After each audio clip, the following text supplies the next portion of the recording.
నమస్తే, welcome to life line. ఈ రోజు లైఫ్ లైన్ లో వెన్ను నొప్పి, నడుము నొప్పి, మెడ నొప్పి, L4, L5, కాలంతా పాకే సయాటికా, ఇలాంటి వాటికి ఆయుర్వేద కారణాలేంటి, చికిత్సా విధానం ఏంటి, సర్జరీ లేకుండా కూడా చికిత్స చేయొచ్చా, అలాగే నివారణ ఉపాయాలు, ఇవన్నీ కూడా తెలుసుకుందాం. మనతో పాటు సిద్ధంగా ఉన్నారు వర్ధన్ ఆయుర్వేద హాస్పిటల్ నుంచి డాక్టర్ వర్ధన్ గారు. వర్ధన్ గారు నమస్తే అండి. నమస్తే. వర్ధన్ గారు, వెన్ను నొప్పి, నడుము నొప్పి, మెడ నొప్పి, L4, L5 ఇది ఏదైనా కూడా డిస్క్కు సంబంధించిన సమస్య కదా. అసలు డిస్క్ ప్రాబ్లం రావడానికి కారణాలేంటి, ఈ నొప్పులకు కారణాలేంటి? ఒక చిన్న కొటేషన్ చెప్తానండి. If you activate your spine, it can open up completely different dimension of living for you అంటారు. అంటే చాలా సింపుల్గా చెప్తాను. మీరు కనుక మీ వెన్నెముకని సక్రియం చేస్తే, అంటే యాక్టివేట్ చేసినట్లయితే, అది మీకోసము చాలా అసలు పూర్తిగా భిన్నమైనటువంటి మీ జీవన విధానాన్ని, జీవన కోణాన్ని మీకు ఆవిష్కరిస్తుంది అని చెప్తాను. ఎందుకు అనంటే స్పైన్ 7 ఫంక్షనాలిటీస్ చేస్తుందండి. ఒకటి ఫిజికల్ వెల్నెస్ ఇస్తుంది, నెంబర్ 2 మెంటల్ వెల్నెస్ ఇస్తుంది, ఎమోషనల్ వెల్నెస్ ఇస్తుంది, సైకలాజికల్ వెల్నెస్ ఇస్తుంది, స్పిరిచువల్ వెల్నెస్ ఇస్తుంది, ఫైనాన్షియల్ వెల్నెస్ ఇస్తుంది, అండ్ సోషల్ వెల్నెస్ కూడా ఇస్తుంది. అంటే మనము వెన్నుకి సమస్య వచ్చినప్పుడు ఓన్లీ వెన్ను నొప్పి మాత్రమే వస్తుంది అని అనుకుంటూ ఉంటాం. కానీ వెన్ను నొప్పితో పాటుగా, అంటే ఫిజికల్ పెయిన్తో పాటుగా ఎమోషనల్ పెయిన్, మెంటల్ పెయిన్, స్పిరిచువల్గా కూడా మీరు డ్యామేజ్ అయ్యే ఛాన్స్ ఉంటుంది. సోషల్గా ఎలాగో మీరు మీ తెలిసిన వాళ్ళతో, ఫ్యామిలీ ఫ్రెండ్స్ తోటి గ్యాదరింగ్స్కి కూడా అటెండ్ కాలేరు. అండ్ ఫైనాన్షియల్గా కూడా ఇది మిమ్మల్ని దెబ్బతీస్తూ ఉంటుంది. కాకపోతే ఇక్కడ పాయింట్ ఏంటంటే ఆ స్పైన్ని ఎలా యాక్టివేట్ చేయాలి అనేది పాయింట్. సో యాక్టివేషన్ అనేది వచ్చినట్లయితే దానికి జీవనం విధానాన్ని మార్చుకునేటువంటి అవకాశం ఇచ్చారు. ఎవరు? ఆయుర్వేదంలో మన పాత లెక్సికాన్స్ల అన్నిట్లలో కూడా జీవన విధానాన్ని మార్చుకోమని చెప్తారు. ఆ జీవన విధానాన్ని మార్చుకోవాలి అని అంటే మీ ఆహారపు అలవాట్లు మార్చుకోవాలి, మీ లైఫ్ స్టైల్ మార్చుకోవాలి, కూర్చునే విధానం మార్చుకోవాలి, మీ స్ట్రెస్ ఫ్యాక్టర్ని మార్చుకోవాలి, ఇవి మార్చుకోవాలి. కానీ మనము ఇవన్నీ చేయలేదు అని అనుకోండి, అప్పుడు అది వెన్ను సమస్యగా మారుతూ ఉంటుంది. ఆ వెన్ను సమస్య వచ్చినప్పుడు అలా ఉన్నటువంటి స్పైన్ని యాక్టివేట్ చేసుకోవాలంటే మాత్రం మేరు చికిత్స అనే చికిత్సా పద్ధతి ఉంది. మాది స్పెషాలిటీ ట్రీట్మెంట్, అది సూపర్ స్పెషాలిటీ స్పైనల్ కేర్ చేస్తాము. మేరు చికిత్స అంటే ancient Ayurveda spine and neurotherapy అంటాం. ఇది ఒక స్పెషల్ టెక్నిక్ ఉంటుంది, మసాజ్డ్ బేస్డ్ టెక్నిక్. దాంతో మనం ట్రీట్మెంట్ చేసినప్పుడు స్పైన్లో ఉన్నటువంటి కండరాలు, లిగమెంట్లు, టెండన్లు, డిస్క్లు, ఫేసెడ్ జాయింట్స్, వీటన్నిటిలో ఉన్నటువంటి వ్యర్థ పదార్థాలు, టాక్సిక్ మెటీరియల్ అంతా కూడా బ్లడ్ సర్క్యులేషన్లోకి ఎంటర్ అయిపోతుంది, రిజ్యూనేట్ అవుతారు. And at the same time overall wellbeing అనేది వస్తుంది. కాబట్టి సమస్యతో బాధపడే వాళ్ళు మేరు చికిత్సను ఆప్ట్ చేసుకోవాలి, జీవన విధానాన్ని మార్చుకోవాలి. ఒకసారి జీవన విధానాన్ని మార్చుకున్నట్లయితే స్పైన్కి ఒక 5-6 క్యారెక్టర్స్ ఉంటాయండి. ఫస్ట్ స్ట్రెంగ్త్ ఇస్తుంది, నెంబర్ 2 సపోర్ట్ ఇస్తుంది, నెంబర్ 3 స్టెబిలిటీ ఇస్తుంది, నెంబర్ 4 మొబిలిటీ ఇస్తుంది, నెంబర్ 5 ఫ్లెక్సిబిలిటీ ఇస్తుంది, అండ్ నెంబర్ 6 ప్రొటెక్షన్ ఇస్తుంది. స్పైనల్ కార్డ్కి ప్రొటెక్షన్ కూడా ఇస్తుంది. ఇలా ఇవన్నీ కూడా మనకి అడిషనల్ బెనిఫిట్స్ అనేవి వస్తాయి. సో స్పైనల్ వెల్నెస్ని కనుక క్రియేట్ చేసుకోగలిగితే, మీరు చికిత్సను కనుక కరెక్ట్గా ఫాలో చేసుకోగలిగితే, ఇవన్నీ కూడా మళ్ళీ తిరిగి పునరుజ్జీవింపబడతాయి. రైట్ అండి. కాలర్ లైన్లో ఉన్నారు వినయ్ గారు మంచిర్యాల నుంచి. వినయ్ గారు, మీ ప్రశ్న అడగండి. Hi sir, good morning. Morning అండి. Sir, from the past 4 years నేను వర్క్ ఫ్రమ్ హోమ్ చేస్తున్నాను. ఓకే. సో నా సీటింగ్ మొత్తం బెడ్ పైన చేస్తున్నా. ఓకే. సో లాస్ట్ 6 months నుంచి నాకు సయాటికా ప్రాబ్లం వచ్చింది. Okay. Same L4, L5, S1, S2 disc bulge అయింది. ఓకే. సో దానికి ట్రీట్మెంట్ ఆయుర్వేదంలో ఏముందని చెప్పి మీరు అడిగిన క్వశ్చన్లోనే ఆన్సర్ ఉంది సార్. సో మీరు 3 years నుంచి మీ స్పైన్ని హర్ట్ చేస్తున్నారు, డ్యామేజ్ చేస్తున్నారు, దాన్ని ఇన్సల్ట్ చేస్తున్నారు. సో ఆ ఇన్సల్ట్ని మానుకోగలిగితే ఆటోమేటికలీ కండరాల వ్యవస్థ దగ్గర నుంచి లోపల ఉన్నటువంటి స్కెలిటల్ సిస్టమే కానివ్వండి, లోపల ఉన్నటువంటి నరాల వ్యవస్థనే కానివ్వండి, ఇవన్నీ నార్మలైజ్ అవుతాయి.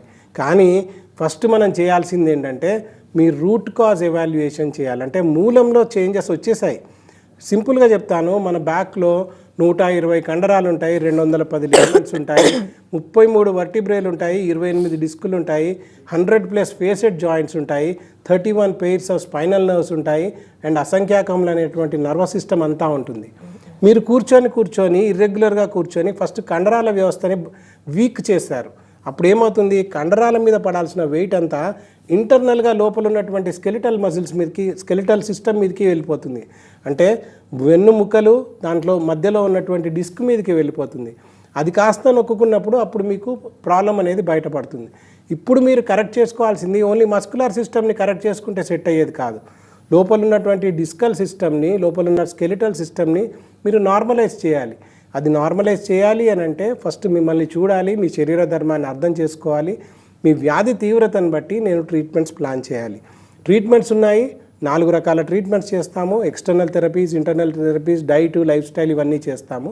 మీరు ఒకసారి స్క్రోల్ అయ్యే నెంబర్కి కాల్ చేయండి, 04049171819 అనే నెంబర్కి కాల్ చేయండి. అపాయింట్మెంట్ తీసుకొని రండి. డెఫినెట్గా మీకు సొల్యూషన్ ఇవ్వడానికి ప్రయత్నం చేద్దాము. And correction is very important from your side. Right Vardhan గారు, అయితే ఇందాక మీరు మేరు చికిత్స గురించి చెప్తున్నారు కదా, ఈ చికిత్స సర్జరీని కూడా అవాయిడ్ చేస్తుందా? డెఫినెట్లీ ఎస్ అండి. అంటే ఇక్కడ 2 ఆస్పెక్ట్స్ అండి. ఆయుర్వేదం యొక్క ముఖ్య ప్రయోజనము స్వస్థస్య ఓర్జస్కరం అతురస్య వికార ప్రశమనం అంటాం. అంటే స్వస్థ్యునికి స్వాస్థ్యత కలిగించడమే ఆయుర్వేదం యొక్క ముఖ్యమైన మోటో. మెయిన్ గోల్ ఏంటంటే ఆరోగ్యంగా ఉన్నవానికి, అంటే హెల్తీగా ఉన్నవానికి హెల్త్ ఫోర్టిఫై చేయడం, దాని తర్వాతనే రోగాన్ని తగ్గించడం. సో దీంట్లో భాగంగానే డీల్స్ ఫ్రేమ్వర్క్ అనే ఒక ఫ్రేమ్వర్క్ ఉంటుంది. డి అంటే డైట్ మేనేజ్మెంట్, ఈ అంటే ఎక్సర్సైజ్ మేనేజ్మెంట్, ఏ అంటే art of posture management, L అంటే లైఫ్ స్టైల్ మేనేజ్మెంట్, ఎస్ అంటే స్ట్రెస్ మేనేజ్మెంట్. ఇవి పాటిస్తే అసలు వ్యాధులే రావు. ఇవి పాటించకపోవడం వల్లనే మనకు వ్యాధులు వస్తాయి, స్పైనల్ ప్రాబ్లమ్స్ కూడా అందువల్లనే వస్తాయి. సో వీటిని పాటిస్తూ ఒకవేళ మేరు చికిత్స అనేది ఏదైతే ఉందో అది ఎక్స్టర్నల్గా చేసేటువంటి ట్రీట్మెంట్. ఇక్కడ శాస్త్రంలో ఏం చెప్తారంటే పొద్దున్నే లేవగానే ఫస్ట్ మన శరీరానికి ఆయిల్ అంటించుకొని దాని తర్వాతనే స్నానం చేయమంటారు. కానీ ఇప్పుడున్నటువంటి బిజీ లైఫ్ షెడ్యూల్లో ఎంతమంది చేస్తున్నాము, ఎన్నిసార్లు చేస్తున్నాము, ఎన్ని రోజులు చేస్తున్నాము, అంత క్వశ్చన్ మార్క్ అవుతుంది. ఆయిల్ అంటించుకోవడం వల్ల సెల్ఫ్ అభ్యంగా, అంటే తనంతల తాను ఆయిల్ మసాజ్ చేసుకోవడం వల్ల వాతాన్ని కంట్రోల్లో ఉంచుకోవచ్చు. అలా బిజీ షెడ్యూల్ల వల్ల మనం చేసుకోలేనప్పుడు దాన్ని ప్రాబ్లం లాగా క్రియేట్ అయిపోతుంది. అలా వాతాన్ని కంట్రోల్ చేయడంలో ఉన్నటువంటి స్పెషలైజ్డ్ ట్రీట్మెంట్ మేరు చికిత్స, ముఖ్యంగా స్పైనల్ కేర్, స్పైన్ మీద చేసేటువంటి చికిత్స. మేరు చికిత్స అనే దానికి అర్థం ఏంటంటే మేరు దండానికి చేసేటువంటి చికిత్స. మేరు దండం అంటే హిమాలయ పర్వతాన్ని మేరు పర్వతం అంటాం. అలాంటి పర్వతం లాంటి ఫౌండేషన్ కలిగినటువంటి స్ట్రక్చర్ని మేరు అంటారు. అంటే మన స్పైనల్ కార్డ్, మేరు దండాన్ని స్పైనల్ కార్డ్ అంటారు. దానికి చేసేటువంటి ట్రీట్మెంట్ని మేరు చికిత్స అంటారు. ఇది హెల్దీ పర్సన్స్కి చేయించుకోవచ్చు, at the same time diseased పర్సన్స్కి కూడా చేయొచ్చు. అంటే సర్జరీలను కూడా అవాయిడ్ చేయవచ్చు. అయితే వెన్ను నొప్పి కానీ, నడుము నొప్పి కానీ, భుజం నొప్పి కానీ వచ్చినప్పుడు చాలామంది పెయిన్ కిల్లర్స్ వేసేసుకుంటారు, కాసేపు రెస్ట్ తీసుకుంటే తగ్గిపోతుంది అనుకుని వదిలేస్తుంటారు. అది మళ్ళీ రిపీటెడ్గా వస్తూ ఉంటుంది. వీటిని నెగ్లెక్ట్ చేసినట్లయితే ఎలాంటి దుష్పరిణామాలు కలుగుతాయనొచ్చు? ఒకటండి, అంటే ప్రతి స్పైనల్ ప్రాబ్లంలో కూడా దేర్ ఆర్ స్టేజెస్ అండి. ఇప్పుడు ఫర్ ఎగ్జాంపుల్ మా దగ్గరకు వచ్చే పేషెంట్స్లో simple back pain, simple neck pain తోటి వస్తారు. At the same time spondylitis, ఒక 6 ఎస్ వర్డ్స్ ఉన్నాయి స్పైన్లో. Number 1 spondylitis, number 2 spondylosis, number 3 spondylolisthesis, number 4 spinal degenerative disc disease, number 5 spinal tumours, number 6 sciatica, number 7 slip disc. ఇలా ఇవి major spinal problems. So ఈ problems తోటి కూడా వస్తారు. ఇంకా ఫర్ ఎగ్జాంపుల్ ఒక చిన్న ఎగ్జాంపుల్ చెప్తాను. లాస్ట్ 6 months బ్యాక్ మాకు చిత్తూరు అవతల రాయలసీమ నుంచి ఒక యంగ్ పేషెంట్ వచ్చాడు, 19 years old. వాడు ఏంటంటే బాగా ఉన్న క్యాండిడేటే, బాగా రిచ్ క్యాండిడేటే, డ్రైవింగ్ అంటే బాగా ఇష్టము. వెళ్ళాడు, ఇన్నోవా తీసుకెళ్ళాడు, గుద్దేశాడు, స్పైన్లో ప్రాబ్లం వచ్చింది. D12లో వెడ్జ్ కంప్రెషన్ వచ్చింది. ఇంకా కొంచెం గట్టిగా తగిలితే వెడ్జ్ ఫ్రాక్చర్ అవుతుంది. ఇక్కడి నుంచి కిందికి మొత్తం స్పర్శ జ్ఞానం అంతా వెళ్ళిపోతుంది, యూరిన్ మోషన్ అంతా కూడా ఆగిపోతుంది, పైపులు వేయాల్సి వస్తుంది. అలాంటి పేషెంట్కి నిలబడలేను, కూర్చోలేను అనుకునే పేషెంట్ని డైరెక్ట్గా వెళ్తే సర్జరీ చేయాలి అని చెప్పారంట. సో సో వాళ్ళు ఏం చేశారు, నా గురించి, నా ఇన్స్టిట్యూట్ గురించి, వర్ధన ఆయుర్వేద గురించి తెలిసి హైదరాబాద్ నారాయణగూడకి తీసుకొని వచ్చారు. వాడికి ట్రీట్మెంట్ 28 డేస్ ట్రీట్మెంట్ చేశాం. 28 డేస్ ట్రీట్మెంట్ తర్వాత లాస్ట్ వీక్ కర్నూలులో కలిశాడు. శుభ్రంగా వాడి కారు వాడే డ్రైవ్ చేసుకుంటూ వచ్చాడు. And at the same time he is very healthy now. He even have gain 3 to 4 kilos of weight. అంటే ఈ పాయింట్ ఎందుకు చెప్పానంటే simple back pain, simple neck పెయినే కాదు, severe spondylitis, even wedge compression దాకా కూడా ట్రీట్మెంట్స్ వర్ధన ఆయుర్వేదాలో అవైలబుల్ ఉన్నాయి. ఇప్పటికీ 25 సంవత్సరాల ఇన్స్టిట్యూట్, మా దగ్గర 10+ డాక్టర్స్ ఉన్నారు, 5+ సెంటర్స్ ఉన్నాయి. హైదరాబాద్లో నారాయణగూడ, తార్నాక, బంజారాహిల్స్లో బ్రాంచెస్ ఉన్నాయి. విజయవాడ, కర్నూలులో కూడా మా బ్రాంచెస్ ఉన్నాయి. ఆన్లైన్ కన్సల్టేషన్స్ కూడా తీసుకుంటాము. ఇప్పటికీ 7 లక్షల మందికి వెన్నునొప్పితో బాధపడే వాళ్ళకి ట్రీట్మెంట్స్ ఇచ్చాము. 3 లక్షలకు పైగా సర్జరీలు కూడా అవాయిడ్ చేయగలిగాం. రైట్ అండి, కాలర్ రెడీగా ఉన్నారు రాజమండ్రి నుంచి వెంకటేశ్వరరావు గారు. వెంకటేశ్వరరావు గారు మాట్లాడండి. సార్ నమస్కారం. సార్ నమస్కారం అండి. నమస్తే సార్, డాక్టర్ గారు నమస్తే అండి. సార్ చెప్పండి. ఇది నాకు సయాటికా ప్రాబ్లం 2022లో వచ్చింది సార్. ఓకే. ఎంఆర్ఐ చేయించాము. L4 L5 దగ్గర ప్రాబ్లం అన్నారు. ఓకే. అయితే నేను ఇంగ్లీష్ మెడిసిన్స్ వాడాను. ఓకే. ఏమీ రెడ్యూస్ అవ్వలేదు. ఓకే. అయితే తర్వాత ఆయుర్వేదం వాడమన్నారు. ఓకే. ఈ రాజమండ్రిలో వెంకటేశ్వర ఆయుర్వేద నిలయం అని చాలా పెద్ద ఫేమస్. ఓకే. 3 months వాడానండి వాళ్ళ దగ్గర. ఓకే. ఏమీ రెడ్యూస్ కాలేదు. ఓకే. ఇప్పుడు తర్వాత నేను ఇది ఇంకా అవి ఎన్ని వాడినా నాకు ఏమీ అవ్వలేదు. అవ్వకపోతే నేను వెల్లూరు PMCలో చూపించుకున్నానండి. సార్ ఇక్కడ ఒక చిన్న పాయింట్ చెప్తాను. అంటే ఇది మొత్తం స్టోరీ వినాలంటే కొంచెం టైం పడుతుంది. మీకు నేను చెప్పగలిగే పాయింట్ ఏంటంటే, ఫస్ట్ ఏ వ్యాధికైనా మూల కారణాన్ని వెతకాలి. అట్ ద సేమ్ టైం మీ శరీర ధర్మాన్ని మనం అబ్జర్వ్ చేయాలి. And at the same time వ్యాధి తీవ్రతని మనం అసెస్ చేయాలి. ఆయుర్వేదంలో ఎలా ఉంటుందంటే బేసిక్ బాడీ కాన్స్టిట్యూషన్ అని ఉంటుంది, అంటే ప్రకృతి అంటాం. మీ శరీర ధర్మాన్ని బట్టి, వ్యాధి తీవ్రతను బట్టి, మీ ఆహార శక్తి, వ్యాయామ శక్తి, సాత్వం, సత్వం లాంటి ఒక 10 పారామీటర్స్ని బట్టి అప్పుడు ట్రీట్మెంట్ ప్లాన్ చేయాలి. ఆ ట్రీట్మెంట్లో కూడా 4-folded ట్రీట్మెంట్ మొడాలిటీస్ ఉంటాయండి. నెంబర్ 1 బాహ్య చికిత్సలు అని ఉంటాయి, అంటే ఎక్స్టర్నల్ థెరపీస్. మేము చేసేటువంటి స్పెషాలిటీ ట్రీట్మెంట్ మేరు చికిత్స, మర్మ చికిత్స. ఈ 2 చికిత్సల వల్ల ఇప్పటికీ 7 లక్షల మందికి ట్రీట్మెంట్ ఇచ్చాము. 3 లక్షలకు పైగా సర్జరీలు అవాయిడ్ చేశాం. రెండవ ట్రీట్మెంట్ ఆభ్యంతర చికిత్స, అంటే లోపలికి తీసుకునేటువంటి ఔషధాలు అన్నమాట. మూడవది ఆహార చికిత్స, అంటే డైట్ మేనేజ్మెంట్ కూడా చాలా ఇంపార్టెంట్ రోల్ ప్లే చేస్తుంది. Number 4 life style management. ఇది కూడా చాలా ఇంపార్టెంట్. ఎందుకంటే మీ కూర్చునే విధానం, నిలబడే విధానం, మీరు చేసే ఉద్యోగం, మీరు ప్రయాణం చేస్తున్నారా, ఎలా కూర్చుంటున్నారు, మీ పోస్చర్ ఏంటి, ఇవన్నీ కూడా కరెక్ట్ చేసుకోవాలి. At the same time me exercise patterns కూడా కరెక్ట్ చేసుకోవాలి. ఆయుర్వేదం మందులు 3 నెలలు వాడాను తగ్గలేదు అని అంటే మిమ్మల్ని కరెక్ట్గా డయాగ్నోసిస్ చేయలేదు, మీకు సరిపడేటువంటి ట్రీట్మెంట్ ఇవ్వలేదు అని అర్థం. కరెక్ట్ అయినటువంటి ట్రీట్మెంట్ కావాలంటే స్క్రోల్ అయ్యే నెంబర్కి కాల్ చేయండి. 0404971899 అనే నెంబర్కి డెఫినెట్గా హెల్ప్ చేయడానికి ప్రయత్నం చేస్తాం. రైట్ అండ్ కాలర్ లైన్లో ఉన్నారండి హైదరాబాద్ నుంచి కస్తూరి గారు. కస్తూరి గారు మీ ప్రశ్న అడగండి. హలో అమ్మా నమస్కారం తల్లి. నమస్కారం అండి, నా పేరు కస్తూరి దేవి. అమ్మా చెప్పండి. నాకు 80 years అండి, 80. సూపర్. అయితే ఇప్పుడు నాకు దాదాపు 20 years నుంచి కూడా నాకు ఆస్టోపోరోసిస్ ఉంది. ఓకే. కొంచెం మోకాళ్ళు నొప్పులు అవి కూడా ఉన్నాయండి. ఓకే. అయితే డాక్టర్ గారు నాకు ఎక్సర్సైజులు, వాకింగ్ ప్రిఫర్ చేశారు. కాల్షియము, విటమిన్ డి తీసుకుంటూ వస్తున్నాను. ఓకే. అయితే ఇప్పుడు నేను తిరుగుతున్నా, నా పనులు నేను చేసుకుంటున్నాను. అయితే ఇప్పుడు ఒక 2 నెలల నుంచి నాకు విపరీతమైన బ్యాక్ పెయిన్ అండి.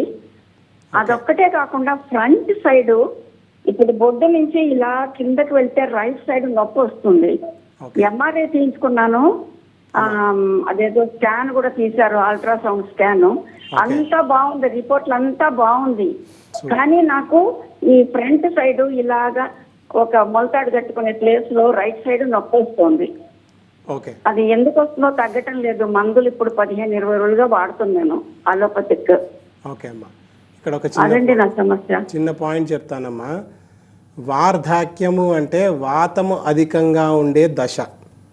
సో నార్మల్గా ఆయుర్వేదంలో మన ఏజ్ని డివైడ్ చేస్తూ ఉంటారు. ఫస్ట్ 20 years కఫ ప్రధానంగా ఉంటుంది, అంటే చాలా స్ట్రాంగ్గా ఉంటారు, దెబ్బ తగిలినా కానీ వెంటనే కోలుకునేటువంటి పరిస్థితి ఉంటుంది. నెక్స్ట్ 20 సంవత్సరాలని పిత్తకాలం అంటాము. అంటే ఆ కాలంలో మీకు అసిడిటీ, అల్సర్స్, పైల్స్, ఫిస్టులా ఇలా డైజెస్టివ్ సిస్టమ్ రిలేటెడ్ ప్రాబ్లమ్స్ అన్నీ కూడా వస్తాయి. దీంట్లో 40 రకాల పిత్తజ వ్యాధులు ఉంటాయి. 40 నుంచి లాస్ట్కి మనం వెళ్ళే రోజు దాకా కూడా ఉన్నటువంటి ఏజ్ని ఇది వాతకాలం అంటాం. ఈ కాలంలో వాతం అధికంగా ఉంటుంది. వాతానికి అశీతి వాత రోగాలు అని ఉంటాయి, అంటే 80 రకాల వాత రోగాలు ఉంటాయి. సో మీరున్నది వాతకాలంలో కాబట్టి వాత రోగాలు వచ్చేటువంటి ఛాన్సెస్ ఉన్నాయి. వాత రోగాలు అంటే ఏంటి అంటే పెయిన్ అండ్ పెయిన్ఫుల్ మెకానిజంని ఎక్కువగా రిజంబుల్ చేసేటువంటి వ్యాధులు. మెడ నొప్పి, నడుము నొప్పి, మోకాలు నొప్పి, భుజం నొప్పి, చెవు నొప్పి, అన్ని నొప్పులు అన్ని కేటగిరైజ్ చేసి ఈవెన్ పక్షవాతం కూడా వాత రోగాల కిందకే వస్తుంది. సో మీరు చెప్పే పాయింట్లలో మీరు ఇప్పటిదాకా ఆరోగ్యంగా ఉన్నారు, ఆస్టియోపోరోసిస్ వచ్చింది అన్నారు. వాతం ఎక్కువగా ఉంటే రెండు వాతం ఎక్కువగా చేసేటువంటి పనులు. వాయోర్ ధాతుక్షయాత్ మార్గస్యావరణేనచ అంటారు. అంటే ధాతుక్షయం కలిగితే మార్గావరోధం కలిగితే వాతం పెరుగుతుంది. ధాతుక్షయం అంటే భూమికలు డీజనరేట్ అయిపోతే, భూమికలలో సాంద్రత తగ్గిపోతే ఆటోమేటికలీ వాతం పెరుగుతుంది. అందుకని మీకు కాల్షియం టాబ్లెట్స్ అవన్నీ ఇచ్చి ఉంటారు. ఒకవేళ నాన్ వెజిటేరియన్స్ అయితే నాన్ వెజ్ తినడం నేర్చుకోండి, కొంచెం బోన్ సూప్ లాంటిది తాగితే మీకు బోన్ డెన్సిటీ ఇంక్రీజ్ అవుతుంది, వాతం తగ్గుతుంది. కానీ మీకు చేయాల్సింది పిజిచిల్ అని ఒక ట్రీట్మెంట్ ఉంటుందమ్మా, కేరళ ట్రీట్మెంట్. అంటే సర్వాంగ ధార అంటారు, ఆయిల్ బాత్ లాంటిది ఒక ట్రీట్మెంట్ ఉంటుంది. ఆ ట్రీట్మెంట్ కనుక చేయించుకుంటే చాలా ఇంప్రూవ్మెంట్ వస్తుంది. అట్ ద సేమ్ టైం మేరు చికిత్స వల్ల కూడా మీకు స్పైనల్ రీఅలైన్మెంట్ అనేది జరుగుతుంది. హైదరాబాదే అంటున్నారు, నారాయణగూడ, తార్నాక, బంజారా హిల్స్లో కూడా మన ట్రీట్మెంట్ సెంటర్స్ ఉన్నాయి.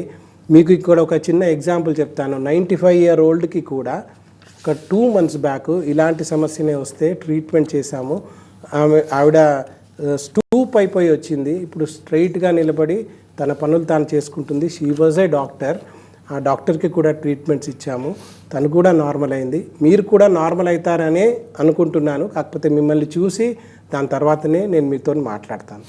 రైట్ వర్ధన్ గారు, ఇక ఈ సమస్యలన్నింటికి సర్జరీ వరకు వెళ్ళిపోయి సర్జరీ ఫెయిల్ అయ్యి మళ్ళీ మంచాన పట్టే వాళ్ళు చాలా మంది ఉంటున్నారు. వాళ్ళకి కూడా ఈ ఆయుర్వేద ట్రీట్మెంట్ వర్కౌట్ అవుతుందా? డెఫినెట్లీ ఎస్ అండి. ఆయుర్వేద ట్రీట్మెంట్ ముఖ్యంగా పనిచేసేది ఎవరికి అని అంటే, ఫస్ట్ సర్జరీ అని చెప్పినప్పుడు వెంటనే గుర్తుకొచ్చేది సర్జరీని తప్పించుకోవడానికి ఏం చేయాలి అని ఆలోచిస్తూ మా దగ్గరకు వస్తూ ఉంటారు. ఇది ఫస్ట్ సర్జరీని తప్పించుకోవడానికి వస్తూ ఉంటారు. రెండోది సర్జరీ కాంప్లికేషన్స్ వచ్చిన వాళ్ళు కూడా మా దగ్గరికి రావాలని ట్రై చేస్తూ ఉంటారు. మూడోది లక్షణాలలోనే ఉన్నారు, వ్యాధి రాగా ఏర్పడకుండా ఉండాలి అని అంటే కూడా ఈ మేరు చికిత్స, మర్మ చికిత్స విధానాలు, ముఖ్యంగా మేము చేసే విధానాలు బాగా పనిచేస్తాయి. And at the same time హెల్దీగా ఉన్న వాళ్ళు ఇంకా ఆరోగ్యాన్ని ఇంకా మెరుగుపరచుకోవడానికి కూడా ఈ ట్రీట్మెంట్స్ అన్నీ తీసుకోవచ్చు. ఇక్కడ ఫెయిల్డ్ బ్యాక్ సర్జరీ గురించి వచ్చింది కాబట్టి ఒక చిన్న పాయింట్ చెప్తాను. ఇండియాలో సంవత్సరానికి 3 లక్షలకు పైగా సర్జరీలు, స్పైనల్ సర్జరీలు జరుగుతున్నాయి. దాంట్లో 50 to 60% అంటే 1,50,000కు పైగా ఫెయిల్డ్ బ్యాక్ సర్జరీ సిండ్రోమ్స్గా మారుతూ ఉన్నాయి. అసలు ఫెయిల్డ్ బ్యాక్ సర్జరీ సిండ్రోమ్ అంటే ఏంటి అనేది మనం ఆలోచిస్తే, సర్జరీ కన్నా ముందు ఏదైతే నొప్పి ఉందో అది 5x 10x రూపంలో నొప్పి తీవ్రత పెరుగుతూ ఉంటుంది సర్జరీ తర్వాత. అండ్ దాంట్లో కాంప్లికేషన్స్ కూడా చాలా వస్తాయి. సో అలా ఉన్న నొప్పిని ఇంకా తగ్గించుకోవడానికి వెళ్ళి ఆ నొప్పి ఇంకా తీవ్రతరం అయిపోయి దాని నుంచి బాధపడే వాళ్ళందరినీ కూడా ఒక కేటగిరీ చేసి దాన్ని ఫెయిల్డ్ బ్యాక్ సర్జరీ సిండ్రోమ్ అంటారు. ఫెయిల్డ్ బ్యాక్ సర్జరీ సిండ్రోమ్లో కూడా మేరు చికిత్స, మర్మ చికిత్స, పంచకర్మ చికిత్స ఇవన్నీ కూడా బాగా పనిచేస్తాయి. వాటికి కూడా మేము ట్రీట్మెంట్స్ ఇస్తాం. రైట్ అండి. ఇక ఈ స్పైనల్ ప్రాబ్లమ్స్ కాకుండా ఇంకా ఏ చికిత్స విధానాలు ఉన్నాయి? ఒకటండి, మాది ఇంతకుముందు చెప్పినట్టుగా మన జూలైకి 25 years ఆఫ్ ఎస్టాబ్లిష్మెంట్. దీంట్లో మాకు 5 బ్రాంచెస్ ఉన్నాయి. ఒక నారాయణగూడ, తార్నాక, బంజారా హిల్స్, విజయవాడ, కర్నూలులో కూడా బ్రాంచెస్ ఉన్నాయి. ఆన్లైన్ కన్సల్టేషన్స్ కూడా తీసుకుంటాము. 10+ doctors working with me. 100+ staff కూడా ఉన్నారు, థెరపిస్టులు ఉన్నారు. ఇవన్నిటితో పాటుగా ముఖ్యంగా మేము చేసేటువంటి ట్రీట్మెంట్స్ మా సూపర్ స్పెషాలిటీ స్పైనల్ కేర్. అంటే ఇంతకుముందు చెప్పినట్టుగా sciatica, slip disc, spondylitis, spondylosis ఇలా 48 రకాల స్పైనల్ ప్రాబ్లమ్స్ అన్నిటికీ కూడా సూపర్ స్పెషాలిటీ ట్రీట్మెంట్స్ ఇస్తాం. సెకండ్, మల్టీ స్పెషాలిటీ ట్రీట్మెంట్స్ ఉన్నాయి. దాంట్లో సోరియాసిస్, ఎగ్జిమా, అర్టికేరియా, అలర్జీస్, ఈ స్కిన్ కేర్ పూర్తిగా కూడా చేస్తాం. నెక్స్ట్ ఆర్థో కేర్ చేస్తాం. అంటే osteoarthritis, rheumatoid arthritis, juvenile arthritis, gouty arthritis ఇలా ఆర్థరైటిస్కి కూడా స్పెషలైజ్డ్ ట్రీట్మెంట్స్ ఉన్నాయి. నెక్స్ట్ ఐబిఎస్, ఐబిడి లాంటి కండిషన్స్, గ్యాస్ట్రిక్ కండిషన్స్ ఏవైతే అసిడిటీ నుంచి తీసుకొని పైల్స్, ఫిస్టులా దాకా కూడా ట్రీట్మెంట్స్ చేస్తాము. ఇది గ్యాస్ట్రో కేర్ మొత్తం కూడా ఉంది. లివర్ కేర్లో జాండీస్ నుంచి మొదలు పెడితే సిర్రోసిస్ ఆఫ్ లివర్ దాకా కూడా చాలా స్పెషాలిటీ ట్రీట్మెంట్స్ ఉన్నాయి. క్యాన్సర్కి ట్రీట్మెంట్స్ చేస్తాము. రీజువినేషన్ థెరపీస్, రసాయన చికిత్సలు అంటాము. అంటే మళ్ళీ మీ ఏజ్ని ఒక 5 సంవత్సరాలు వెనుకకు తీసుకుపోయేటువంటి స్పెషాలిటీ ట్రీట్మెంట్స్ ఉన్నాయి. అంటే యవ్వనత్వాన్ని, మీ యూత్ఫుల్నెస్ని కాపాడుకునేటువంటి ట్రీట్మెంట్స్ ఉన్నాయి ఆయుర్వేదంలో. ఆ ట్రీట్మెంట్స్ కూడా చేస్తాం. సో ఇలా ఇప్పటికీ 7 లక్షలకు పైగా వెన్నునొప్పితో బాధపడే వాళ్ళకి ట్రీట్మెంట్స్ ఇచ్చాము. దీంట్లో 3 లక్షలకు పైగా స్పైనల్ సర్జరీస్ అవాయిడ్ చేశాము. 75,000కు పైగా నీ రీప్లేస్మెంట్ సర్జరీలు అవాయిడ్ చేశాము. 1,00,000కు పైగా సోరియాసిస్ పేషెంట్స్కి ట్రీట్మెంట్ చేశాము. 1,00,000కు పైగా ఐబిఎస్, ఐబిడి పేషెంట్స్కి ట్రీట్మెంట్స్ ఇచ్చాము. ఇదంతా కూడా వర్ధన్ ఆయుర్వేద 25 సంవత్సరాలలో మేము చేసినటువంటి మా వర్క్ అండి. రైట్ అండి. ఈ సమస్యల బారిన పడకుండా, ఇప్పుడు వెన్ను సమస్యలు కావచ్చు, డిస్క్ సంబంధించినవి కావచ్చు, ఇంకే రోగాల బారిన పడకుండా ఉండాలంటే మనిషి పాటించాల్సిన ఆరోగ్య జీవన విధానం ఏంటి? ఒకటే చిన్న శ్లోకంతో చెప్తానండి. హితాహార విహారానాం సదాచార నిషేవనాం లోకద్వయ వ్యపేక్షానాం జీవితం అమృతాయతే అంటారు. మీ జీవితము అమృత తుల్యంగా ఉండాలి అంటే 4 పనులు చేయాలి. ఒకటి, హితకరమైనటువంటి ఆహారాన్ని సేవించాలి. అంటే good and best diet, wholesome డైట్ని తీసుకోవాలి. హితాహార విహారానం, హితకరమైనటువంటి విహారం అనేది రెండో పాయింట్. అంటే మీరుండేటువంటి ఎన్విరాన్మెంట్, అది మీ మెంటల్ ఎన్విరాన్మెంటే కానివ్వండి, మీ పరిసరాలు కానివ్వండి, హితకరమైనటువంటి ఎన్విరాన్మెంట్లో ఉండాలి. హితాహార విహారానం సదాచార నిషేవనం అంటే మీరు ఎప్పుడు కూడా మీ కోడ్ అండ్ కండక్ట్ కరెక్ట్ పాటించాలి. అంటే గుడ్ మెంటల్ ఫ్యాకల్టీ ఉండడంతో పాటుగా గుడ్ క్యారెక్టర్ని కూడా కలిగి ఉండాలి. 4వది, హితాహార విహారానం సదాచార నిషేవనం లోకద్వయ వ్యపేక్షానం అంటే ఇహలోకము, పరలోకము ఇవన్నీ కాన్సెప్ట్ కన్నా మీ రీచ్ని ఎక్స్పాండ్ చేసుకునేటువంటి తత్వము మీకు ఉండాలి. సో ఆ రీచ్ని ఎక్స్పాండ్ చేసుకునే తత్వం అంటే మీ పవర్తో పాటుగా మీ సూపర్ పవర్ని కూడా మీరు యాడ్ చేసుకోగలిగితే డెఫినెట్గా ఈ లోకంలో మీరున్నంత కాలము అమృతతుల్యంగా మీరు జీవించవచ్చు. రైట్ అండి. థ్యాంక్ యూ వర్ధన్ గారు. ఇది వాళ్ళ life line. Next news updates continue అవుతాయి. చూస్తూనే ఉండండి TV9.